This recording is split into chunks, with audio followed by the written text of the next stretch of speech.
And he's built a $45 million empire early on and lost everything overnight, but rebuilt from scratch.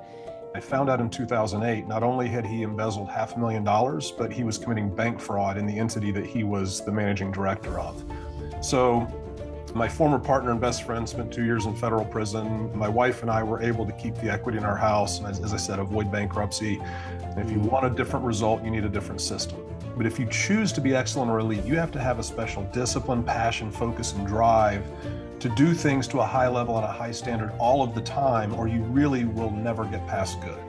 You got to be obsessed with greatness. You got to be obsessed with indecision, being indecisive, whether it's a person or whatever else costs you money.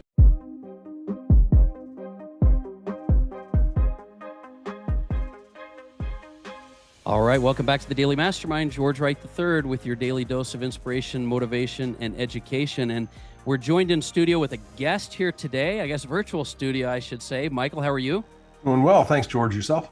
I'm doing great. I'm glad we had a chance to visit a little bit more before the show because I think people are going to be very happy about some of the strategy, tactics, and stuff we're going to talk about today. So I want to give you, in our audience here, a little bit of introduction as to who you are, because I think background matters, right? Everybody knows my background, but they also know that if I make time for a guest, it's somebody that has that proven background, and so they can really learn. So listen, if you're looking for some strategy and tactics today, we're getting into it. Michael Erath is our guest, and he's the founder of Next Level Growth, author of Rise, but also the new book, 5 Obsessions of Elite Organizations. And he's built a $45 million empire early on and lost everything overnight, but rebuilt from scratch. And he coaches CEOs on how to scale with clarity, not chaos. As I was growing one of my large corporations, I actually had a personal coach. This is the type of individual that you need if you're trying to get to the next levels. Michael, I really appreciate you being here, man. I hope that at least gave some type of a background for you, but I really want people to get to know where you came from. So can you kind of lay the backstory a little bit for them here? Yeah, I appreciate that. So the short version, I was second generation in a family manufacturing business. We manufactured hardwood veneer for the furniture industry, millwork companies, door and panel companies, kitchen cabinet companies, people like that. And when I got involved in the late 90s, we were about an $8 million business. We were primarily domestic. Most of our customers were furniture manufacturers in the mid-Atlantic. And in the late 90s, early 2000s, there was this mass exodus to Asia of a lot of that manufacturing. So I had to reinvent the business early on in my career into more of an exporting and international company. My father was 44 when I was born. So as I got out of college and was getting involved, he was starting to wind down. And one of the challenges we had was sourcing raw materials. It was highly competitive. And I decided to vertically integrate the business. I brought on a partner and created a subsidiary that did timber merchandising. And so at that point, we started buying standing timber, we started buying large parcels of timber, and he would merchandise everything we didn't want to produce. And then we would keep the logs we wanted to produce. We'd have them at a better cost price, and it gave us more control of the raw material. He and I became best friends. I became his son's godfather. We were really tight. And I found out in 2008, not only had he embezzled $500,000, but he was committing bank fraud in the entity that he was the managing director of. So very long story, which is what the first book is all about. I was able to navigate that outside of bankruptcy, but we did liquidate and lose the business to pay off the bank, pay off the creditors. My father had passed. We had transacted my mother out of the company through our estate planning, but she was still hung on one of the bank guarantees, which was about a $6 million term note. So all of these kind of dichotomies happening that I had to figure out how to protect my mother, her net worth, my wife, and myself, who were all stuck on this guarantee. So I navigated that with the special assets group outside of bankruptcy. It took about 18 months. I got the education of biweekly reporting and meetings with special assets, which if you haven't been through, please don't attempt to go through that. Yeah. My former partner and best friend spent 2 years in federal prison. My wife and I were able to keep the equity in our house, and as I said, avoid bankruptcy. We moved to Ohio, restarted a business from scratch in the same industry, and outsourced our production to a contract manufacturer in Ohio. And that was the business where I really started to get focused in on building systems and structures and things to help put some guardrails around myself, my blind spots in the business to prevent that from happening again. Grew that business to 7 million. I started down the path of EOS, the Entrepreneurial Operating System. A lot of people are familiar with the book Traction. 2015, I exited that business successfully and decided to spend the second half of my career taking everything I learned from the first half and finding ways to give that back and build a coaching business around that. Started working as an EOS implementer, did that successfully for just about 6 years. But one of the things I grew very frustrated by was the prescriptive nature of a lot of these business operating systems. And that's what ultimately led to me starting Next Level Growth and focusing less on a prescriptive system and more of a principled framework that creates more flexibility. Because what I was finding was being part of a prescriptive system, by default, you ended up putting primacy on the system, not the user. And one of the most common complaints I was hearing was people saying that it felt too rigid, it didn't really feel like it fit them just right. And so I wanted to create something that was flexible and could put primacy on the user and the results they were after, the goals that they had, whereby the system they ended up with would be secondary and would be a byproduct and very custom tailored. Along the way, there was one quote that I want to share that really landed with me. It's a Paul Batalden quote. He was a healthcare CEO. And I've seen this attributed to Edwards Deming, but the research for my book found that it was Paul, but that every system is perfectly designed to get the results it gets. And if you want a different result, you need a different system. And for me, what that really opened up was this realization that if I look at all the things that are subpar or mediocre in my business and my personal life, there's an underlying system that was created most of the time by default, which is getting me that result.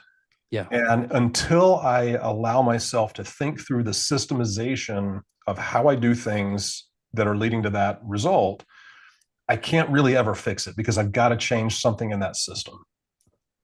Yeah, it's interesting because I talk a lot about that in business and in life. We're either creating a system, but make no mistake, their systems are being created regardless. Your conscious, your subconscious, things you're doing. I think that is a great roadmap for what we're going to talk about today because it helps individuals to understand where you came from, what you've done, and where you're going. But I want to go back and unpack that a little bit because I think this is important. I always find, and one of the qualifications I have to get a guest on the show is their background, their proven background, what they've done. But I also feel like that's the foundation for what makes you who you are and why things work. So I want to back up to just a minute. When you had this failure, which led to everything else, leadership and resilience and things it takes to be able to get to where you're at, because your system, and we're going to break down the book here in a second, goes through some real paths that are based on users, but it comes out of the place a lot of people might be in where they're struggling and things like this. How did you, from a mindset standpoint and a professional standpoint, go through such a big setback with this business going under 45 million? And was that the reason that pivoted you into systems, or have you always been a system person? So I guess part one is, how did you make it through that? People are dealing with some, especially if they're scaling a business, they're dealing with some major stress and anxiety and things they're dealing with. How did you deal with that as an individual leader? And is that the way you dealt with that? Is that what took you through this path, or have you always been a systems guy? The second, I'll answer those in reverse order. The systems piece of it was really more something that I learned and that became evident to me over time. It's not always been my background. I don't know if any of your listeners are familiar with Colby as an assessment, but I'm actually a very high fact finder. So I do default to systems and processes and things like that. I just hadn't really unpacked and understood them early on. But to your question about going through that and resilience, it's interesting when I coach people around discovering what their core values are. I refer to them as behavioral core values. And I think Gino Wickman was right in the way he describes this in Traction, is that they're discovered, they're not created. They already exist. Yes. And so through that lens, now I'm able to look back and in Next Level Growth, we have 4 core values. The first one is take ownership. The second is be resourceful. Third is have a thirst for learning. And 4 is be fun to work with. Fourth one, just because life's too damn short not to have. Yeah, for sure. Right? Yeah. But what I've realized in reflecting on that entire journey is that first core value, take ownership, in my personal life and my professional life, I gravitate towards people who just take ownership. And I tend to not enjoy being around people who don't. Friendships don't last, things like Business relationships, yeah. And so what I started realizing as I go back through that story, when I went to the special assets group, we had hired a retired FBI forensic accountant to help my CFO put together everything before we went to the US Attorney's Office and the bank. And for people that remember 2008, most companies that were in trouble were throwing the keys at the bank, letting the attorneys fight it out. And in hindsight, it was the fact that I am very much wired to take ownership. And that's an important core principle and value of mine. That's why I went to the special assets. I could have let my mother pay for her attorney and I pay for ours, and we could have let them fight it out and see where things settled. And honestly, that might have been an easier road in hindsight, but that wasn't really, that's not who I am. And that was kind of my approach. Was I knew at the time that the special assets group had all these fires all of a sudden landing in their lap with all these companies going under, that I felt if I took that mindset and I went to the special assets group, and the conversation I had with them was literally, if you bankrupt this company and all this new equipment we've purchased with the $6 million term note, if you auction this, you'll get nothing, because our industry is very niche. Nobody's going to want this stuff. The whole industry is imploding at the moment. But if you give me enough liquidity to keep the doors open, I will navigate an orderly liquidation over time and get you significantly more recovery. So I think at the time I was one less fire to fight. So they took that, and I had a few really, in all transparency, very fortunate breaks that allowed me to get the bank made whole, get the creditors made whole. And my wife and I took the haircut. We just had this, we were in our late 30s at the time. We just had to live to fight another day mentality. And that's what got us through. I love it. I love it. Tell me again, one more time, what are the 4 core values that you have? So the first one is take ownership. Okay. Second is be resourceful. Okay. Third is have a thirst for learning. And the fourth is be fun to work with. Okay. I love those. And this leads me to one of my main questions I wanted to ask you, because for the listeners that are listening, obviously your experience that you go through, you want to find people that have already been through the experience you've been through, because they can give you the lessons. But what happens is, if you're an individual like yourself, this experience builds a foundation of core values and things that you can now help individuals to go through. But what I love about what your book and your systems and things do is, number one, you made it clear it's personalized to individuals, because someone doing the exact same thing you're doing may or may not deal with things differently. But if you have a core set of values and another foundation to apply it against, regardless of your personality, like you said, your systems are systems, but they're personalized. But then you have this core foundation of values as well. Those people, regardless of their personality, can then follow a system which works clear. So I love how you put that all together. So that kind of leads us a little bit to your book. Talk to me about your book, 5 Obsessions. And first, most importantly, what made you decide to write a book? You already have a successful business. You have a lot of things going on. Other than being able to really make it a tangible thing, was there a reason you decided to do a book, or was it just to capture these concepts on paper? I enjoy writing blogs, things like that. And to hire a high-end business guide to be a partner to help you grow things requires your business, at least from a free cash flow perspective, to be at a certain scale that there are lots of businesses that aren't at a point where they can afford to hire us yet. And for me, the book, I was at a point in my life where I felt like this book would be a really good opportunity for me to not only give away the concepts and the thoughts, but actually the path, some of the how to actually do this yourself. Because my thought was, if we could reach a significantly larger ecosystem of entrepreneurs at smaller stages and get them to start understanding that you don't have to settle for something prescriptive, you can create your own customized approach if you do it with this intentionality and with a focus on these 5 things. I wanted to give them some step-by-step foundational how to do some of this. And then I created, as I mentioned to you when we were talking earlier, an AI clone to accompany the book that's been trained on everything that I teach and my team teaches. And that's another layer. If people want more insights and guidance for a nominal subscription, they can add on the clone and use that as their own business coach. Yeah, because as time has gone on, I think people have learned that it used to be that people would pay for information, and now information is so accessible, they started paying for the perspective on it, or an individual, the individual perspective of the information. And now what it is, they need real-time access to things because the market's moving so fast. I will note that one of the things that drew you and your book to my attention is, and this may be subtle, it might have nothing to do with anything but a cool design.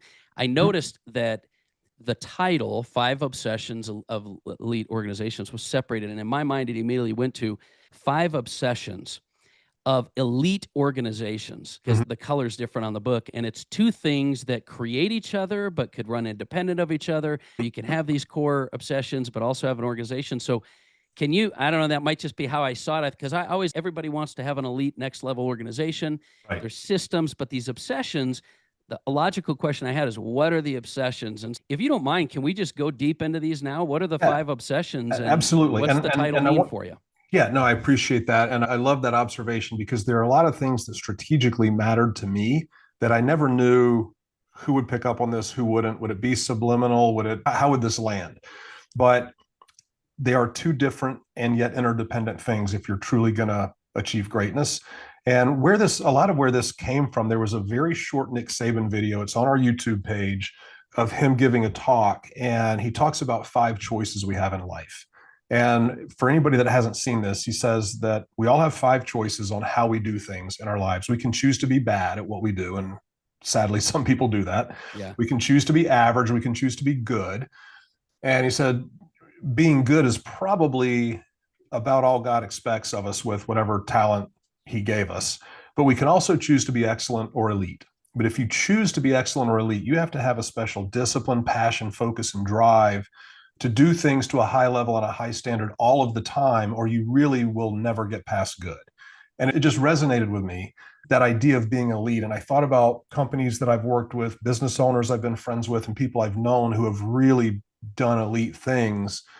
And I started to realize that at a principles-based level, there were 5 consistent things that were commonalities among these. And then I even started looking at great legacy or dynasty sports organizations. And ironically, these same 5 things and maybe some different iterations were all there. And so the first is great people. And I sometimes get pushback on this because a lot of people have read Jim Collins' Good to Great and Right People, and that's the bus analogy. Yeah. And the book gives lots of great examples, but it doesn't give you any, here's how to do this. And so we really got clear on how to help organizations, both from a cultural alignment perspective and from a performance perspective, get a clear lens on what greatness looks like in both of those caveats for every role in the organization, and then how to measure that and coach people around it. So it's great people. So let me ask you a question. I'll put a pause for just quick. Sure. I want to make sure I make this clear distinction. But these teachings, trainings, obsessions, and ideas would apply to individuals, leaders, and teams and corporations, correct? These Yes. are going to go, this is individuals, whether you're an entrepreneur, a leader, a team, or an organization. These are the things to be excellent that are required, these obsessions, correct? At every level. Yes, it is. And we even have had situations where at an executive level, a corporate or an organization will not adopt this, but a leader of a team within the organization will. And there have been times where it may take a year, it may take 2 years. The performance changes and the dynamic changes of that team lead the executives to realize that they actually should have done this, and they come back to us. I love that you said that, because what I'm finding more and more, and I co-host a podcast with Franklin Planner, and so I'm getting this because I'm usually in the entrepreneur, serial entrepreneur, business owner, and executive CEO. But there's a lot of people out there, whether they're intrapreneurs or entrepreneurs, that maybe feel there's a lot of things outside their control, but these are the things that are within your control that also, like you said, can influence everything out of your control to go the same direction. So I want people to understand, no matter where you're at, these are obsessions. These are not just team and corporate systems that have to be implemented. This is at an individual level. Exactly. So whether you think about this at your team or your organization, depending on your role, if you focus on filling your team or organization with great people, got it. And the second obsession, make sure that you give them what they need to be aligned and driven by an inspiring purpose. And I think this is something, as a marketing guy, I think you probably see this in a lot of companies. Most organizations invest their entire marketing budget in external marketing. Yes. Rarely do they market internally to their team members. If you really can figure out how to articulate what your true purpose is. And in the book, I talk through how to figure this out and how to really think about it the right way. I could come to work for an organization and share the core values. I could be a high performer in my role. If I can form an emotional attachment to the organization and what we stand for and what we do, I will always bring more creativity, passion, and energy to my work. And because I will be connected to that purpose, and it'll be emotional for me, not just intellectual and transactional. And are you saying the purpose of the organization as well as Yes. the individual's maybe purpose? Like, in other words, helping to get them aligned with the organization? Or is it as a leader Both. making sure that, okay, that's what I thought. I think it's both. The entity has its own purpose and story. In your podcast with Ken Rusk, and I would encourage people to go back and listen to this from a few days ago, he talked about this idea. I think the way he said it was every company should be able to, for every employee, answer the question, can I get what I want in my life with and through this company? Yes. And I so love that. I think, which leads to great people, right? Because you're Right. going to get better people if they feel like theirs can be solved as much as yours. if I can connect the dots for an employee, say coming into my organization, between here's what we believe in as a company, which Simon Sinek talks about in Infinite Game as your just cause. Yeah. Here's how that belief drives our daily purpose. And here's how in this organization you can get what you want out of your life. And I have to have a relationship with you. I have to ask you questions. I have to understand you and see you to be able to help you connect those dots. But if I can do that for an employee, they'll be inspired. They will be self-motivated to greatness because I've helped them connect all the dots. And that's an effective leader. So I think if we obsess, and that goes back to the elite statement, to be elite, I think you have to literally obsess about these things. You have to have that much of a tenacity about them, but filling the organization or team with great people, ensuring they are led and driven by an inspiring purpose. Third is we have to give them optimized playbooks. And I don't mean detailed SOPs and work instructions. I think we need those for onboarding. We need those to make sure systems are really optimized. But once somebody's been through their training and onboarding, having checklists and high-level playbooks for them to follow, because it's human nature to create shortcuts and workarounds. And if I've got 10 people on a sales team and they all do it their own way eventually and deviate from our playbook, it's going to create chaos. But if I can keep them focused on following an optimized playbook on how we sell and how we convert leads to clients, that's going to be much more effective. Playbooks, they take pressure off of people, right? When we have good systems and playbooks. Would these be flexible or specific? Meaning, I like your word optimized because it's optimized, not just because it's the specific path, but maybe optimized to the people, optimized to the organization. Yeah. So for example, if you go into our LMS and looked at our playbooks for business development, for example, so I've got 9 other partners right now as we're growing, and each of them have unique backgrounds, unique personalities. So the way that we've built our playbooks is it clarifies what is a brand standard that you're not able to deviate from. This is part of our brand, who we are. It's a must do it this way. Yes. And then other components within that same play, there may be steps within the play that these are the guardrails and this is the outcome of that step, but you need to personalize how you do that.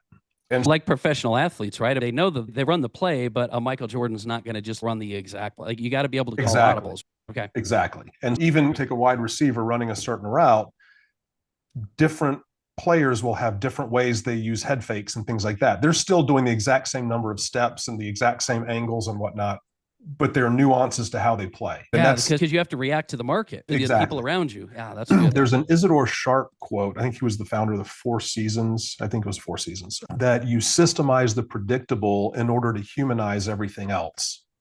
And I love that statement, right? So everything we do in our organizations has segments of the process that are predictable, and those are what we should systemize. If I come to work for you and I know the systemized things I have to do, I don't have to think much about that. It frees up my creativity to humanize the experience. And I think that's why an organization like his has become so successful and has such a great reputation, because they've done that really well. So they're not intended to be restrictive. They're intended to, just like a playbook for athletes, they're intended to open up the creativity that exists in the human spirit by providing a systemized path or flow. Yeah, because let's be honest, if you can eliminate the need for someone to think about the process Right. and it's systematized, then they can be creative. So I love Exactly. where you're going with this. So, if you have the right people, you get them individual purpose, which is going to drive their passion, drive the business regardless. And then a playbook that's optimized. That's the making of a good team. So what's number 4? So the fourth is a culture of performance. And sometimes I see people bristle a little bit on this. And I always want to say this is not a fully punitive performance-based culture. The way I define a culture of performance, I think number one, when it comes to our people and our relationships between employees and the people to whom they report, the underlying cause of most of our frustrations is unclear expectations. And Yeah. we need to have very clear expectations, which we cover in the way we set up the great people obsession. The culture of performance, we have to have very clear ways to measure success against those expectations. If I go to work for an organization, I need to know what winning looks like in my role and how I'm being measured. If I don't know that, it's a crapshoot. I'm guessing. Yeah. But clear is kind. And so if we give people clear expectations, clear ways that we're measuring them, and clear goals, then when they agree to take the job, we essentially have a de facto agreement that this is the expectation, this is the standard. So that allows us to measure performance both in cultural alignment and execution. So once we can start to measure that and we have a threshold for what is meeting expectations and what is failing to meet expectations, anywhere that someone is failing to meet expectations, if you have a really effective culture of performance, you have a system that will identify those individuals and that will provide them coaching and development and support and guidance to help coach them up to be able to meet the expectation. Yeah. That assumes that those people are coachable. And if the system works properly, you also have come up with a way to determine who is and is not coachable. And so the system essentially coaches people up or coaches people out. And if you have an effective system to do that, you will end up with a high-performing organization. And it's also very fair to people, because I think when you have a very fair, comprehensive, and systematic approach to how you coach underperformers, I tend to find statistically about 4 in 5 people that are identified as underperformers end up just fine as the company supports, coaches, and guides them. The handful of people who either aren't coachable, they're defensive, they just don't have the attitude to take it, those people tend to leave the organization on their own through the process because they realize they can't hide from accountability, they can't get away with mediocrity. And so most of the time they leave, and now they're not your HR problem. Yeah, it's when you start to create, that's why it's culture, right? That's when you start to create that intangible that helps you to grow the organization without you having to put pressure and influence. And I would say that so far, like all these obsessions independently on their own can push an organization to the next level, but they stack, right? If you got the right people and they're purpose driven with playbooks, they're going to perform better, or they're going to be more apt to be the ones that want to perform. Exactly. They won't be the people that don't. So they do stack, but at the same token, any one of these areas can make a difference. Exactly. And that then leads right into the fifth and final, which is growing profits and cash flow. And the longer I've gone on in this career as a business coach, the more frustrated I get hearing people say profit and cash is a byproduct of doing everything else. I see how people buy into that theory, but I believe if you're going to be elite, that's an intellectually lazy statement to make. I believe that you have to be intentional about your pricing strategy, your cash conversion cycles. You have to be looking for over time, the improvements of incremental change, a 1% improvement here, a 0.5% improvement here, and really understanding the financial literacy of the business and teaching that to people within the organization. Because if you believe in your purpose, your profitability and your cash flow is the fuel that goes back into the engine to allow you to accomplish more of that. So I think it's a misstatement to say, I really believe in what we do as an organization and profit and cash are a byproduct, because if that's how you treat them, that's what they will be. Yeah, it's not a default. Like the idea is not run a great or next level organization and you'll be profitable. It's the other way around in both. At the same token, you will. I love that. It's interesting. I ask a lot of people, like, explain your pricing strategy to me.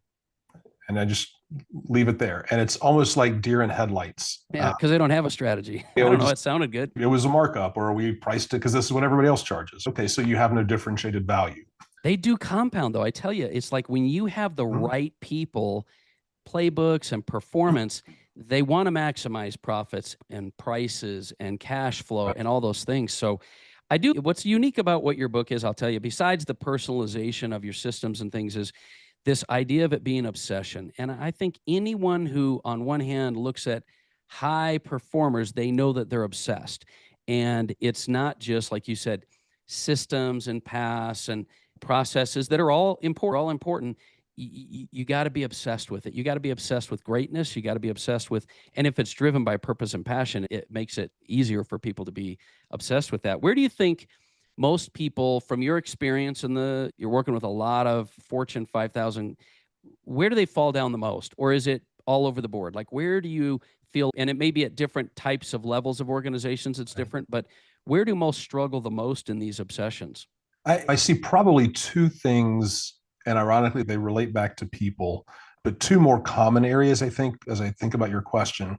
Number one is, I think, leaders who avoid radically candid, honest conversations with people where they're not meeting expectations. There's a really good documentary that one of my colleagues in Genius Network was sharing with me a couple of months ago that it's on professional poker players.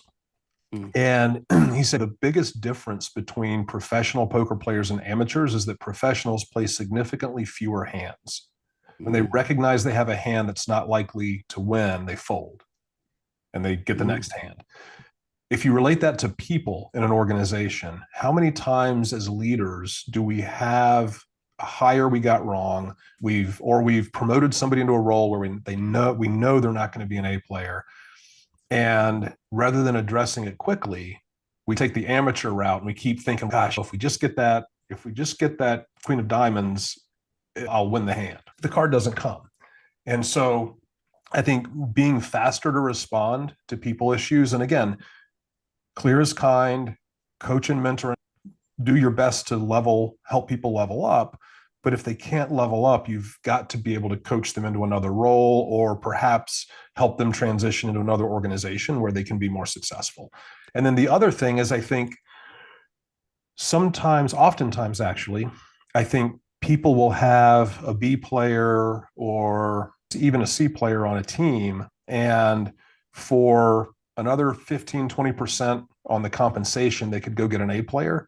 And they get fixated on the difference in compensation. They get fixated on the marginal cost of the A player, and they fail to get the marginal value. And so if you think about it, I'd say your A players are free because of the value they bring. Yeah. And number two, you get to hire them for interest-free financing, right? You hire them over a 24-month pay period at 0% interest.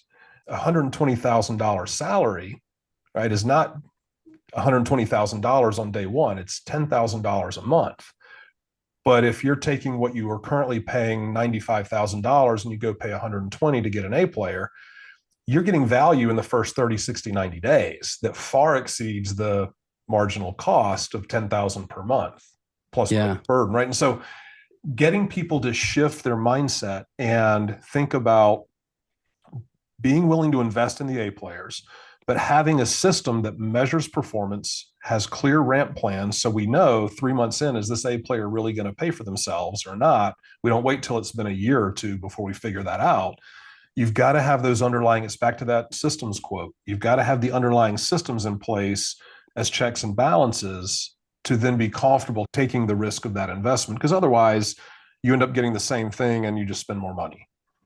Yeah, I think, boy, you said it really well. I made a note. It's the awareness that these individuals and organizations need to have, the indecision, being indecisive, whether it's a person or whatever else costs you money, and that the way you're paying, if you're viewing it through the cost versus an ROI perspective. But you made a comment, both of these problems you're seeing in organizations, indecision and not paying the right amount, do come back to a mindset. It's a mindset of, if you were a mindset of excellence, we perform at an excellent level. You don't try to underpay. You don't become indecisive. It's like everybody complained because Michael Jordan was so difficult on his team in the playoffs, but they're all wearing a ton of rings and they're happy he did it. Right. So it depends on what your goal is, but it does come back to a mindset. Do you feel like when you're working, it's why I like the idea that you individualize things, and I know we don't have a lot of time here, but because the mindset of the individual is what affects the process and the plan they move forward with. So is that what you got to struggle with as you're working with individuals and organizations? It is. And really, we try to focus on smoking that out in the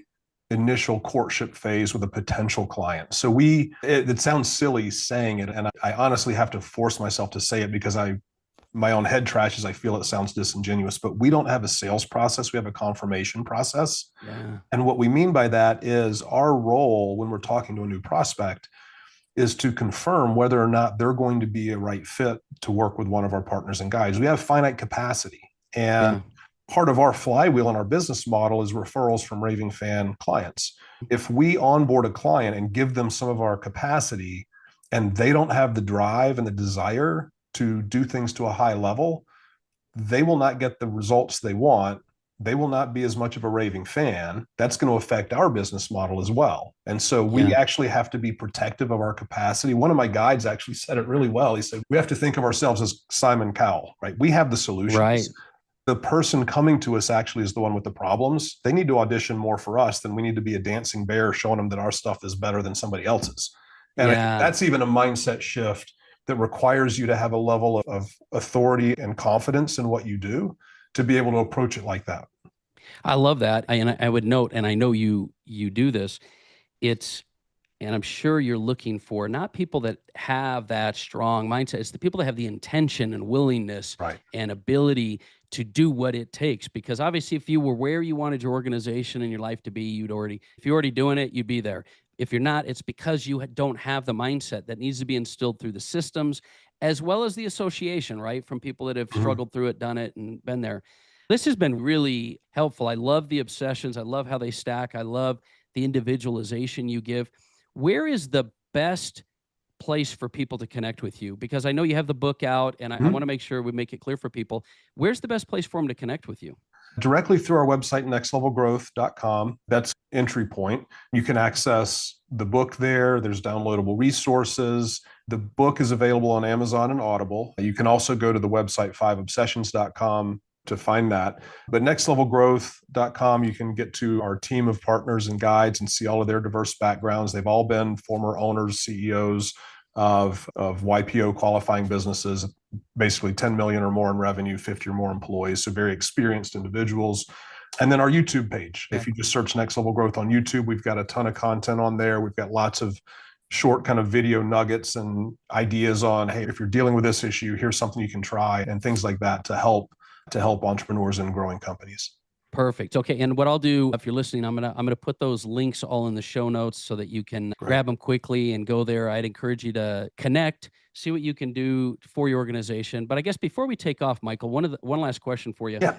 Let's just, regardless of where people are at, let's say you're an entrepreneur, solopreneur, you're a CEO, or you're a business scaling and you're starting to bump up against some issues.